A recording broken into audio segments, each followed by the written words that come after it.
I found this super cool Dungeon Quest fan game I bet you have never heard about. This game is so obscure now that it doesn't even appear on Rolling, and that game's name is Kids Quest.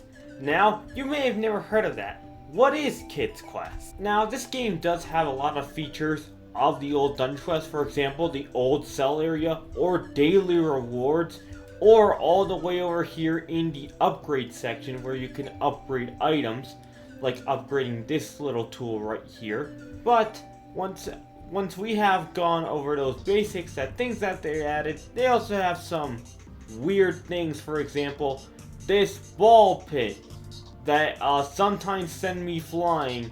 If not, it just covers me all over with these things, and now I'm stuck. Now, how does this make this stand out from just basically a fan game? Well, this game had a lot of development. Look how many dungeons there are in the game. There is leveling up system until level 75. It took me hours to get to this level so I could show you guys every single dungeon and give my thoughts about them. Because I think this fan game is really amazing for the low amount of players it has, and it commonly has 0 players today.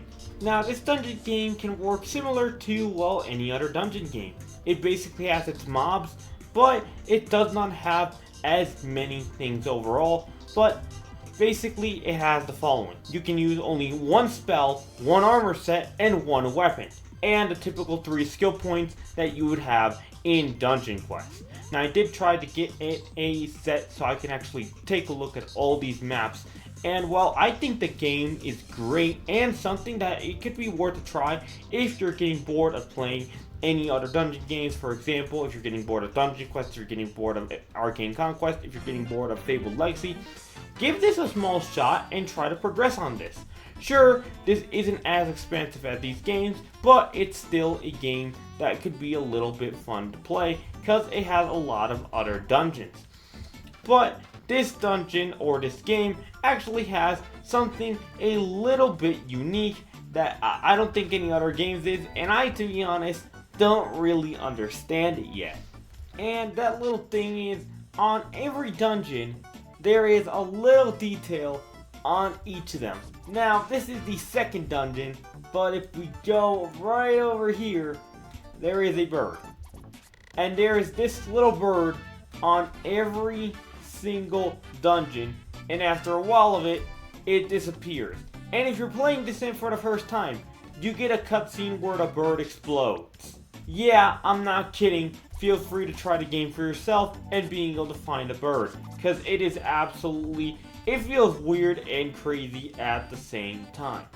Now, this game has a bunch of other dungeons, so I'm going to go ahead and show you them in rapid fire.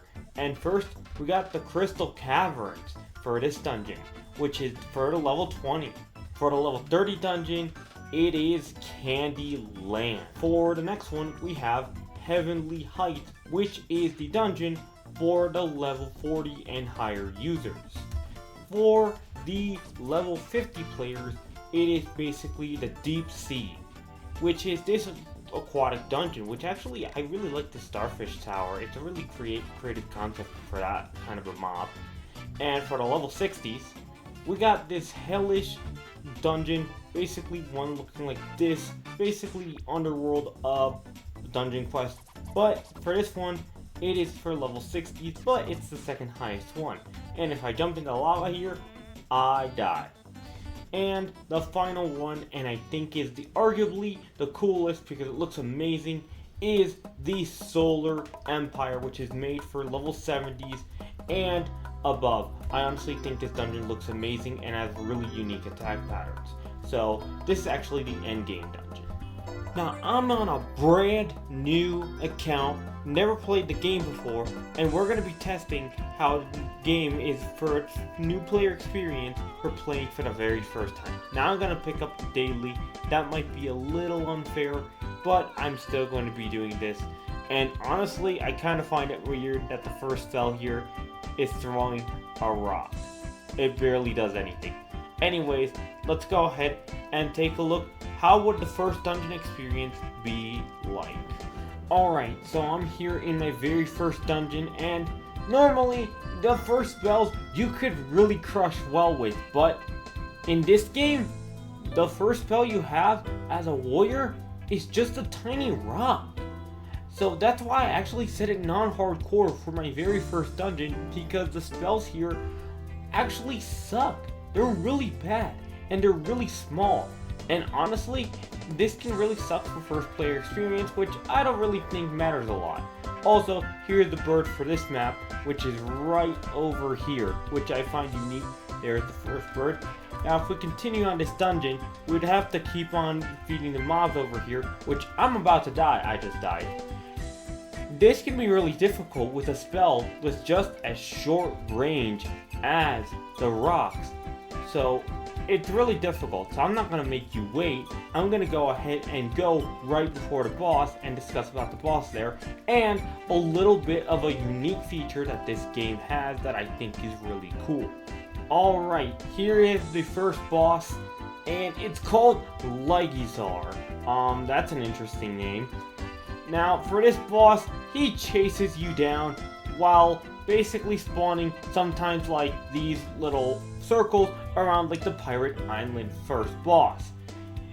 All you have to do is run away and start spamming your rock or bone depending on your class. So I'm a warrior here, so I just run away, hit my rocks, and hopefully defeat him.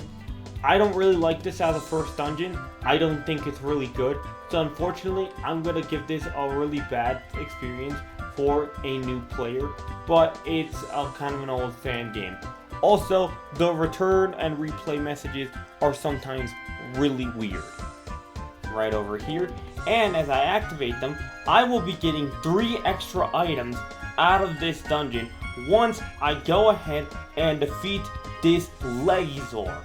So only a few more hits, and instead of the regular items, I just got a few extra, 1 extra here, and then I have 2 more for the next few runs. Well, there we have it. Honestly, this could be a pretty nice game if you missed the old dungeon quest, since it's kinda like that.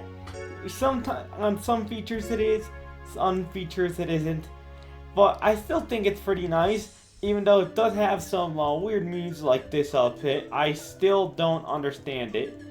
And actually, after I ended this, the recording of that part back then, I did actually end up being glitched. Oh, there we go. I just got yeeted to the void. And I'm dead. Well, I hope you enjoyed this video, and maybe you'll check out this cool game that I'll put in the link in the description. Thank you so much for watching. Make sure to subscribe. YouTube says you'll like this video right over here. And waddle out, my friends.